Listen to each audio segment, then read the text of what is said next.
টলিপাড়ার জনপ্রিয় নায়িকা মিমি চক্রবর্তী বর্তমানে ক্যারিয়ারে পুরোপুরি মনোযোগী। সম্প্রতি পরিচালক রাজ চক্রবর্তীর সঙ্গে সম্পর্ক ভেঙে যাওয়ার পর তিনি আপাতত বিয়ে বা জীবনসঙ্গীর চিন্তায় নেই।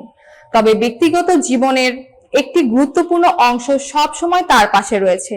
মিমির আস্থাভাজন সহকারী বুলটি। মিমি নিজেই বলেন বুলটি তার জীবনের অপরিহার্য অংশ।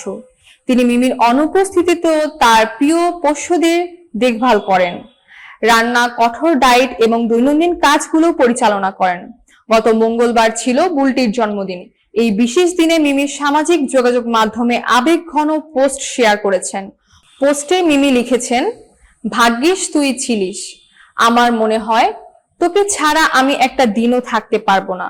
খাবার থেকে ঘুম, ট্রাভেল থেকে শুট, পার্টি থেকে বন্ধু, আমার জীবনে সবটা গোছানো শুধু তোর জন্য। Love you. শুভ জন্মদিন বুলটি।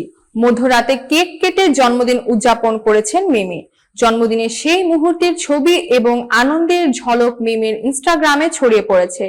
বুলটিও তার ব্যক্তিগত ইনস্টাগ্রামে সেই মুহূর্তের ছবি শেয়ার করেছেন, যা তাদের সম্পর্কের বন্ধুত্বপূর্ণ এবং ঘনিষ্ঠ বন্ধনের প্রমাণ হয়ে উঠেছে।